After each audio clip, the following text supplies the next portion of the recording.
톨스토이는 세 가지 질문이라는 그의 소설에 이 세상에서 가장 중요한 시간은 언제고, 가장 중요한 사람은 누구고, 가장 중요한 일은 무엇인지를 질문했어요. 여러분, 사람의 일생에서 가장 중요한 때는 언제입니까? 가장 중요한 사람은 누구입니까? 그리고 가장 중요한 일은 무엇입니까? 사람은 시간을 벗어나서 살 수가 없죠. 사람의 일생은 시간으로 이루어져 있습니다. 어떤 사람은 지나간 과거 추억을 먹고 삽니다. 또 어떤 사람은 미래가 중요하다며 비전을 키우면서 살아갑니다. 그러나 우리 일생에서 가장 중요한 시간은 바로 지금이에요. 그리고 오늘이에요. 그래서 여러분, 영어로 지금은 present이에요. present이라는, 지금이라는 단어는 또 다른 의미를 가지고 있는데 그것은 선물이라는 뜻이에요. 지금, 오늘은 하나님이 우리에게 주신 선물입니다. 누구에게나 주시는 선물이고 기회입니다. 그러면 가장 중요한 사람은 누구일까요? 지금 만나는 사람입니다.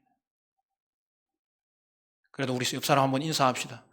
당신이 가장 소중한 사람입니다. 여러분, 그러면 가장 중요한 일은 뭘까요? 지금 하고 있는 일이죠. 지금 맡은 일에 충성할 때 하나님은 그 일을 통하여서 또 다른 길을 열어주신다는 사실을 기억해야 됩니다. 대적들의 위협 앞에서 느헤미야가 취한 행동도 바로 이와 같은 거예요. 그는 복수하지 않습니다. 그 대신에 하나님께 기도하였습니다. 그리고 그는 하나님이 맡기신 과업에 대하여 전력 투구한 거예요. 대적의 방해에 맞서는 느헤미야와 백성들의 방법은 중단 없는 공사였습니다. 흔들림 없이 성벽 공사에 집중하는 거였어요.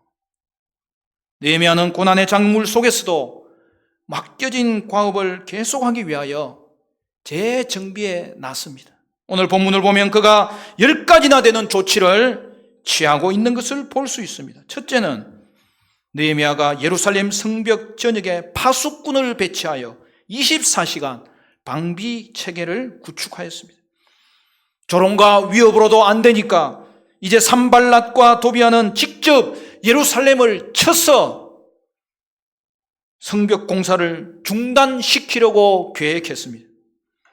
느헤미야는 다가오는 위협에 대처하기 위하여 파수꾼을 세워 주야로 방비하였던 것입니다.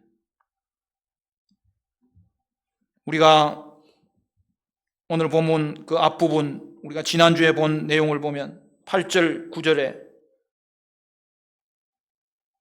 이렇게 되어 있습니다. 다 함께 꾀하기를 예루살렘으로 가서 치고 그곳을 요란하게 하자 하기로 우리가 우리 하나님께 기도하며 그들로 말미암아 파수꾼을 두어 주야로 방비하는데, 두 번째는 아직 성벽이 건축되지 않은 약한 부분에는 무장한 백성을 재배치하였습니다.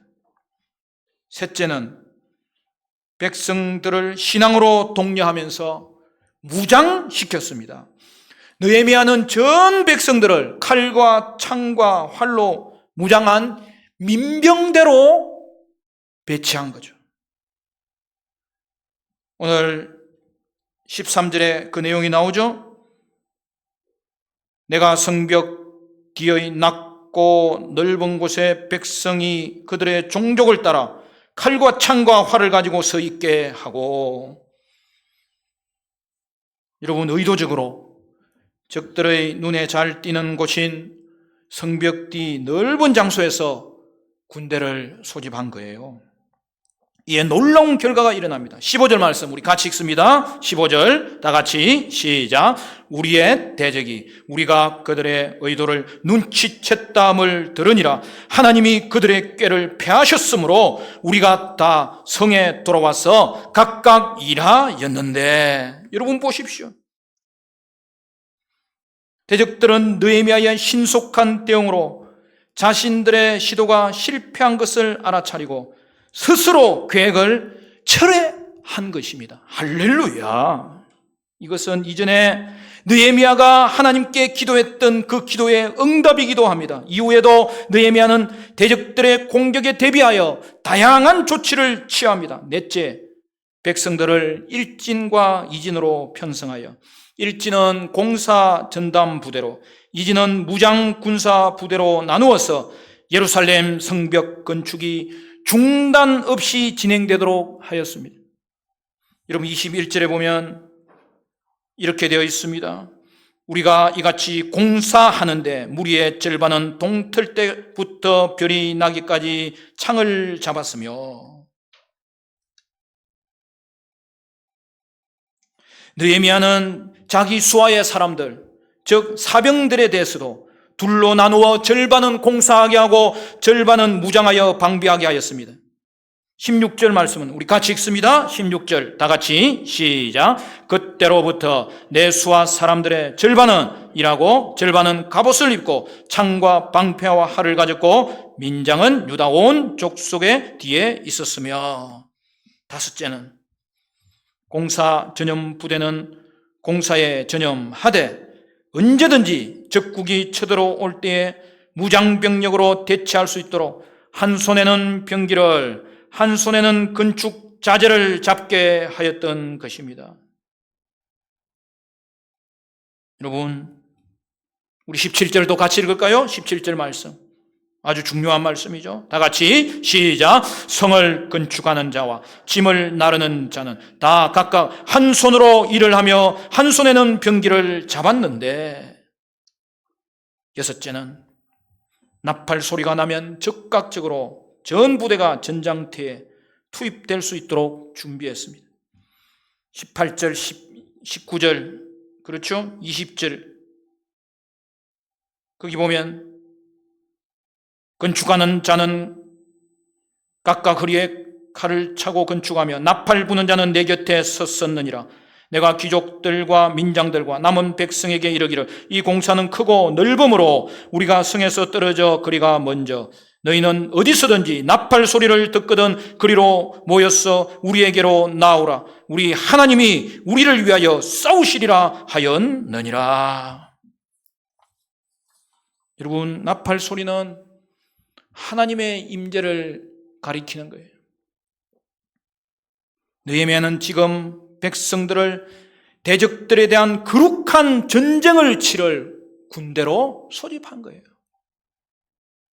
따라서 여러분 본문에 묘사된 느헤미야의 대형 장면을 자세히 보면 무엇과 닮았지 않습니까? 여호수아의 지도하에 가나안 정복을 할 때에 치렀던 거룩한 전쟁의 요소들이 나타나고 있는 거예요.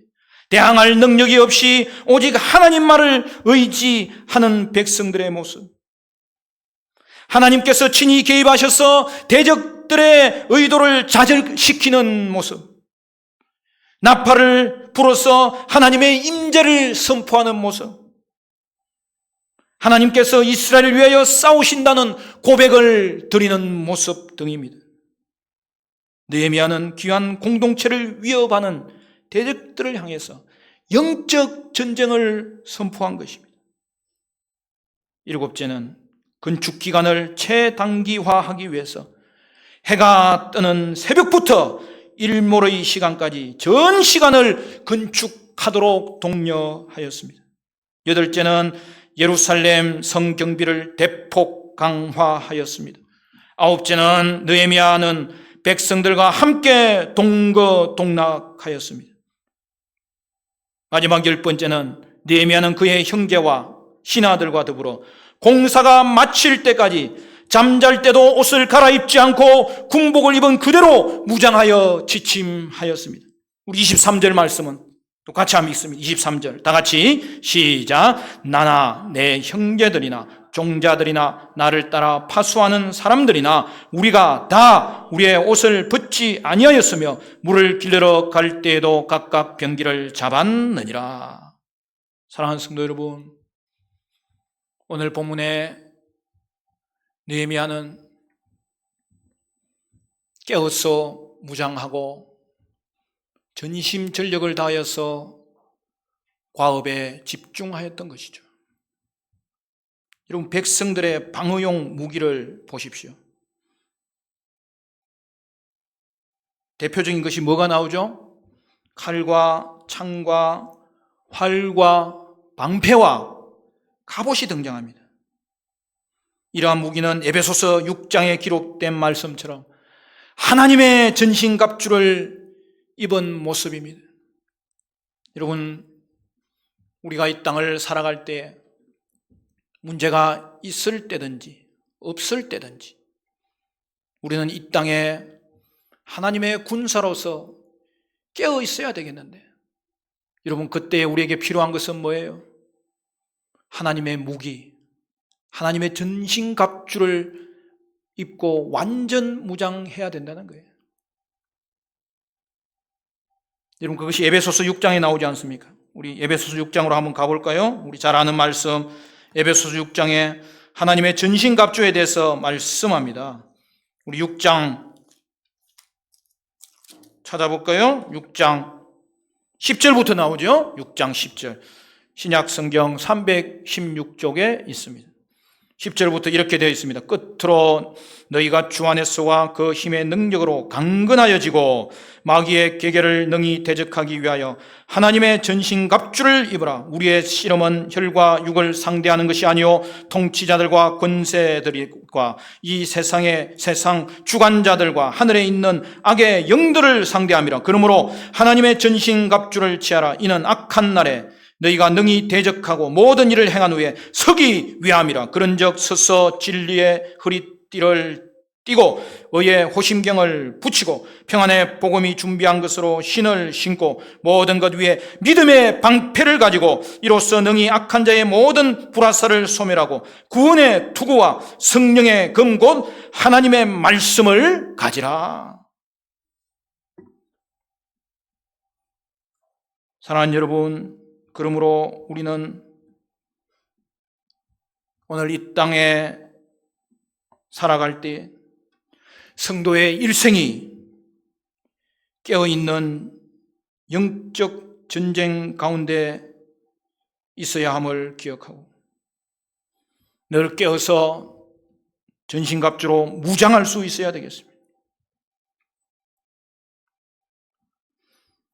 하나님의 무기 6가지, 즉 진리의 허리띠, 의의 흉배, 평안의 복음의 신발, 믿음의 방패, 구원의 투구, 하나님의 말씀인 성령의 금으로 무장해야 됩니다.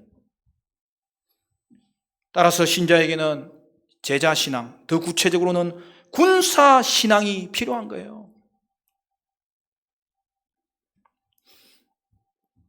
여러분, 물고기가 잠잘 때 눈을 뜨고 잡니까? 감고 잡니까?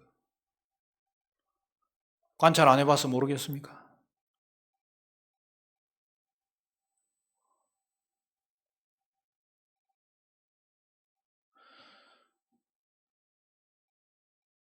여러분, 물고기가 죽을 때 눈을 뜨고 죽습니까? 감고 죽습니까?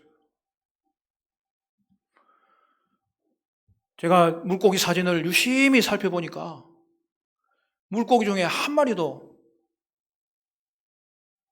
눈 감고 찍은 사진이 하나도 없더라고요. 물고기는 잠잘 때도 눈을 뜨고 죽을 때도 눈을 감지 않습니다. 그런데요, 이것은 우리 신자에게 큰 교훈을 주는 것입니다. 신자는 늘 깨어 있어야 한다는 거예요. 사탄은 교회를 무너뜨리기 위해서 수단 방법을 가리지 않는 것이 오늘날의 현실입니다. 사탄은 결코 신사적이지 않으며 틈만 보이면 언제든지 자기 세력을 침투시켜서 교회를 혼란스럽게 만들어서 하나님의 사역을 포기하도록 만듭니다. 그래서 우리는 대비하지 않으면 안 돼요. 무장하지 않으면 안 돼요. 깨어있지 않으면 안 되는 거예요. 대적들의 기습을 대비하여 영적인 경계를 게을리 하지 않도록 우리는 깨어있는 신앙, 물고기 신앙으로 살아가는 성도가 되어야 될 것입니다. 주변에서 대적들이 공격할 때 우리는 결코 주저앉거나 낙담하지 말고 하나님이 주신 모든 지혜를 동원하여 자신의 사명을 이행해 나가는 헌신과 용기와 무장이 필요한 거예요. 어떠한 사탄의 공격에도 끝까지 넘어지지 말고 오직 예수님의 은혜만을 힘입어서 하나님의 전신갑주로 무장해야 되는 거예요. 그래서 여러분, 오늘 이 땅에 우리는 천경삼, 하나님의 자녀로서 천국의 주인공으로서 이 땅에서도 천국을 경험하는 삶을 살아야 되겠는데 그 비결은 훈련받는 거예요. 군사로 살아가는 거예요. 무장하는 거예요. 그리스도의 군사로 담대히 나아갈 수 있어야 되는 것입니다. 독일 나치가 세계대전을 일으킨 시절에 고레텐 붐 여사는 나치로부터 혹독한 고문을 받았습니다. 그녀는 자신의 언니와 함께 독일 군사로부터 가정 고문을 받아 온몸이 상처투성이었습니다. 급기야 어느 날 언니가 자신이 보는 눈앞에서 가스실에서 죽임을 당하였습니다. 고레텐 붐 여사는 언니의 죽음을 바라보며 이제 자신에게 다가올 마지막 순간을 기다렸습니다. 그런데 그때 마침 독일의 패망 소식이 들려와서 기적적으로 살아났습니다. 그 후 하나님께서는 고레텐 붐 여사를 복음 전도자로 크게 사용하셨습니다. 그녀는 자신에게 고통을 준 나치 당원들을 하나님의 은혜에 의지하여 용서하기로 작정하고 자신을 핍박한 독일 백성들에게 화해의 메시지를 전했습니다.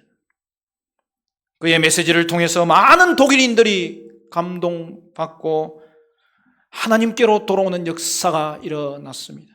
그러던 어느 날 고레텐 붐 여사가 집회를 마치고 회중들과 악수를 나누고 있는 중에 과거에 자신을 혹독히 고문했던 군인이 자신을 향해 다가오는 것을 보았습니다.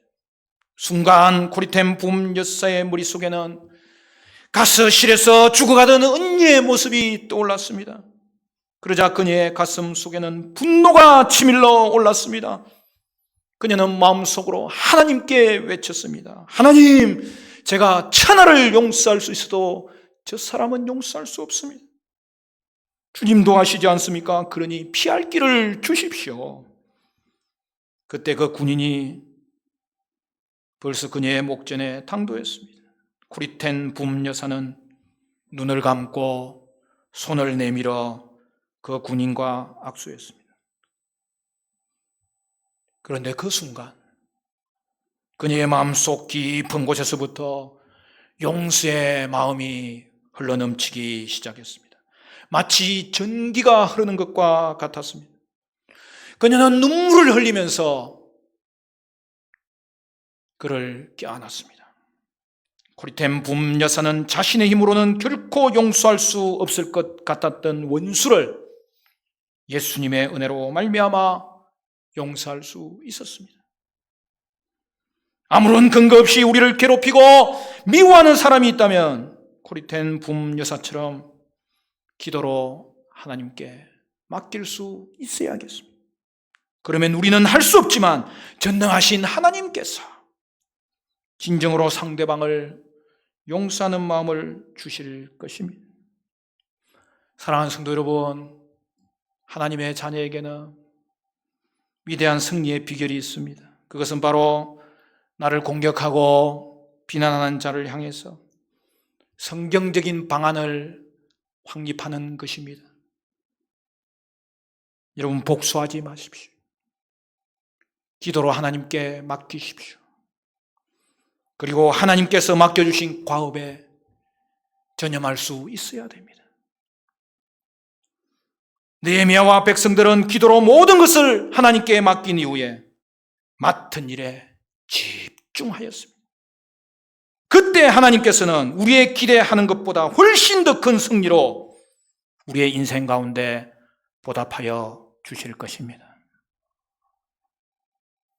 말씀을 맺겠습니다. 사랑하는 성도 여러분, 대적의 위협 앞에서 복수하지 않고 하나님께 기도로 모든 것을 맡길 수 있기를 바라고, 또한 전신갑주를 입고 맡은 일에 집중할 수 있어서 고난 중에도 승리하는 성도 여러분 되시기를 주님의 이름으로 간절히 축원합니다.